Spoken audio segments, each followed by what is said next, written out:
बिहार में जैसे जैसे चुनाव की घड़ी नजदीक आ रही है, राजनीतिक दल एक दूसरे को घेरने में जुट गए हैं। बिहार बीजेपी ने अपने आधिकारिक एक्स हैंडल से एक पोस्टर भी शेयर किया। पोस्टर पर आरजेडी के 3 विधायकों रीतलाल यादव, शंभुनाथ यादव और मनोज यादव को फरार बताया। पोस्टर में लिखा गया है कि अगर आरजेडी के हाथ आई सत्ता, इस बार तो ना जाने क्या होगा बिहार का हाल। भ्रष्टाचारियों को सत्ता में लाना है या बिहार को सुरक्षित बनाना है, फैसला आपका है, सोचिएगा जरूर।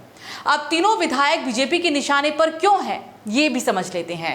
रीतलाल यादव दानापुर से आरजेडी से विधायक हैं। इनके ठिकानों पर हाल ही में पुलिस ने छापेमारी की थी। विधायक अपने घर पर मौजूद तब नहीं थे। बिल्डर कुमार गौरव से रंगदारी मांगने और जान से मारने की धमकी देने के आरोप में यह कार्रवाई हुई थी। छापेमारी में नकदी और कुछ सामान भी बरामद किया गया था और बाद में रीतलाल ने पुलिस की कार्रवाई को राजनीतिक प्रतिशोध बताया था। शंभुनाथ यादव, जो कि बक्सर के ब्रह्मपुर से विधायक है, शंभुनाथ यादव पर महिलाओं के साथ दुर्व्यवहार के आरोप लगे हैं। और तीसरे मनोज कुमार यादव मोतिहारी के कल्याणपुर से विधायक हैं।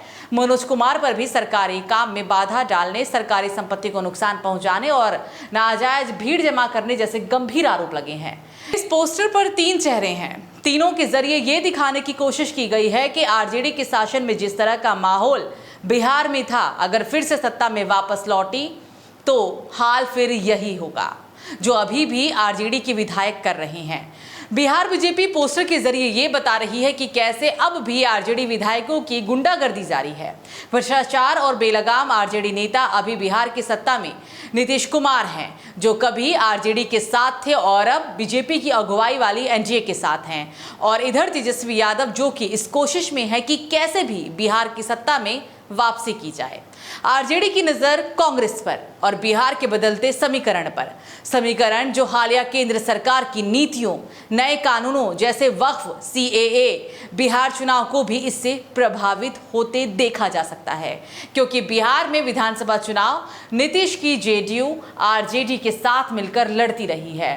तेजस्वी के साथ मिलकर सरकार भी चलाई और फिर अब नीतीश है बीजेपी के साथ।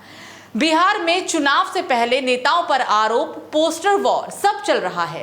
राजनीति गर्म है। बिहार में विधानसभा चुनाव से पहले कांग्रेस और आरजेडी समीकरण बिठाने में है। बिहार की सत्ता से दूर बैठी आरजेडी की कोशिश है कि इस बार वापसी में हो सके तो ऐसे कांग्रेस और आरजेडी नेताओं के बीच मंथन चल रहा हो, और ये मंथन सीट बंटवारे को लेकर ही है और बदलते जातिगत समीकरण को भी फिट बिठाने पर।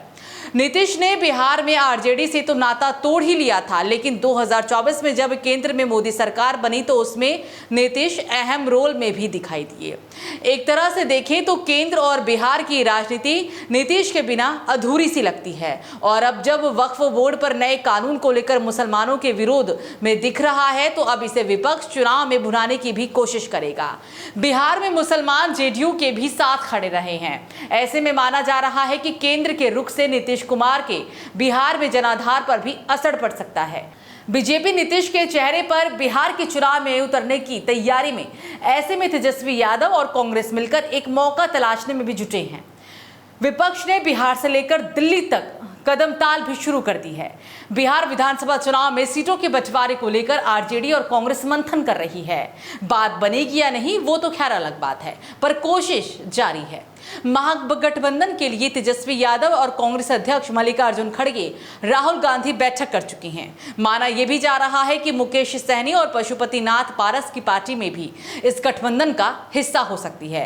ऐसे में सीटों के बंटवारे को लेकर माथापच्ची है। वैसे अब तक देखें तो गठबंधन में कांग्रेस को ऐसी 30 सीटें मिलती रही है जहां उसे सहयोगी दलों से कोई भी लाभ नहीं मिलता है, और ये सीटें परंपरागत तौर पर एनडीए की सीटें हैं। कांग्रेस चाहती है कि बिहार में उसे ऐसी सीटों पर चुनाव लड़ने के लिए मिले जहां जीत की संभावना अधिक हो। माना यह भी जा रहा है कि कांग्रेस से तेजस्वी यादव ऐसी सीटों की मांग कर सकती है जहां उसे जीत का भरोसा दिखे। पिछले विधानसभा चुनाव में कांग्रेस को गठबंधन में 70 सीटें मिली थी, जिसमें से 30 सीटें ऐसी थी जहां कांग्रेस की अच्छी पकड़ नहीं मानी जाती।